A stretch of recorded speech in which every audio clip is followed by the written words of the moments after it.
after years and years of relapsing, I did a lot of self-reflection.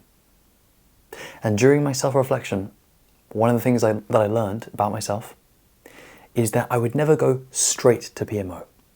I would always be tempted. I would always be triggered. I would be doing okay. And then something would create temptation, right? And this was nearly always something I would see quite innocently. Kind of just scrolling online, on social media. Boom, you see something. The stimulation and the reward that you know you can get from that, it will play on your mind, you know. And then, you know, for me personally, I would kind of go back and forth, and it would sometimes take me about 20, 30 minutes, maybe even longer, of contemplating, is it worth it? I don't know about it. But what about tomorrow? What about next week? I've got this thing coming up, you know, all this. And then maybe even I'm like, maybe later, maybe just, you know, well, I'll sit with it, and then, you know, hopefully it'll go away. You see, notice, go meta. Even all of this unnecessary. All of these thoughts, they're bullshit thoughts.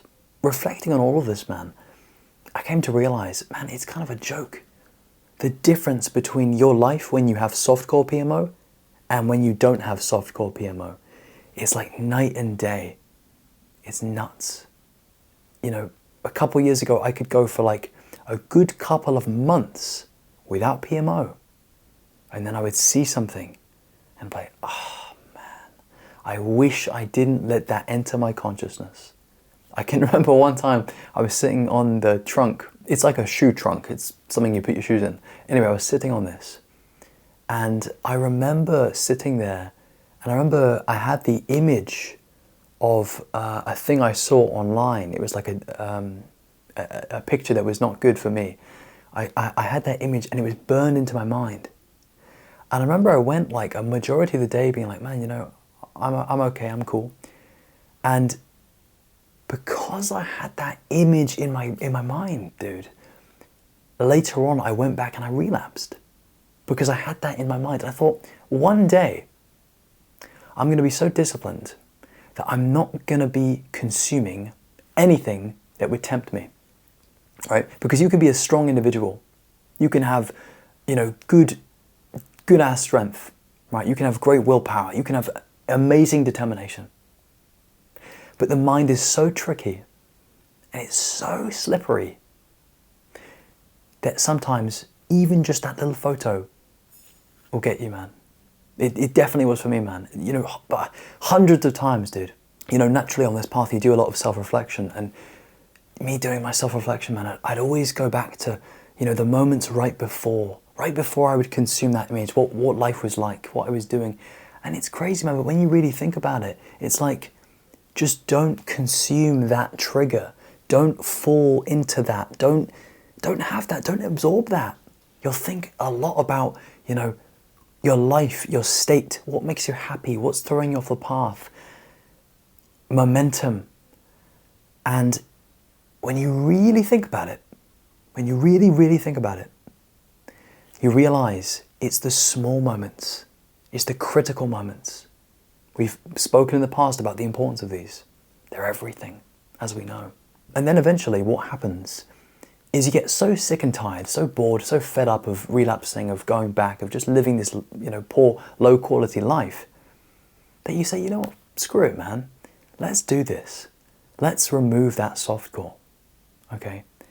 And the beauty of it, the most beautiful benefit of it, is how you don't even realize what you're missing out on because you're not thinking about it. In other words, you're not conscious of, like, you're just living. You're just living. Like, when you consume PMO, or anything PMO related, softcore stuff in particular, you think about it, you know, it's in your mind.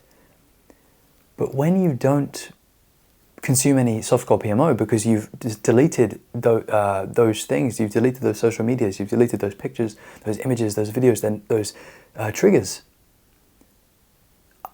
the only way to say it, man, is you just live a really clean and pure life. You're way more in the moment. And again, the absolute most priceless thing is the purity of your thoughts and mind, and how they don't contain the toxicity and the temptation of PMO related things. Softcore stuff, softcore PMO, it's not in your consciousness. It's literally just not even there. Sometimes when I was younger, friends of mine or friends of mine would send me like weird videos, like really, really weird videos. You know, those videos you just never need to see ever again. You know, there's videos from really kind of weird, dark places on the internet and stuff. Softcore PMO is actually like that. You just don't need to see it. And it's just not good for the soul. And it will just linger with you in a really uncomfortable way. The biggest favor that you can do for yourself is you can completely purify this. You can just not click on that thing. You know, honestly, man, the way in which I maintain a really good state, a really pure state these days, is I have a firm rule. I never click on small little things, like small little images, zooming in on things, hot thumbnails, all this stuff. I never go near it, not once. It used to be that, you know, I wouldn't watch PMO, like pornography, but, you know, I'd see a few pictures, I'd check them out. These days, I literally just don't go near it because I can't. If I went near it, I would be out of integrity. I've got way too much integrity to maintain because this stuff is important to me. Because the transformation I've had is too significant. It's too big, it's too important to me to be compromised by a small little image or a trigger or temptation. I just can't go near it at all, man. And that's just me personally. But what I would recommend for you wholeheartedly is do the same. Have the high standard of no softcore PMO whatsoever. No PMO in any kind of form. Keep your mind pure. Keep your life pure. Have discipline, man. It feels so, so good. The final thing I'm going to say today is this. The difference between the person who goes back and relapses a bunch and the person who just never relapses ever again. In fact, that word relapse isn't even in their consciousness or dictionary or vocabulary. The difference is they don't give themselves the option. They don't give themselves the option. If you want the freedom that you know you can have, if you want the good life, if you want that pure, clear mind, remove all softcore PMO. Any clients of mine that I have, it's mandatory that we just remove all softcore. It's not even a thing that I ask. They've told me, oh, I've had to delete this. Of course you have. Because you can't continue and be not in integrity. You have to be in full integrity with this commitment, this transition, this whole entire transformation that we're doing, where we completely remove PMO and we become a new person. We become a new person. Okay, man. That's going to be it for us. If you want any support from me personally, one-to-one, I do offer coaching. You can see my link in the description. That'll be my website. Otherwise, man, take care. And as always, my friend, peace.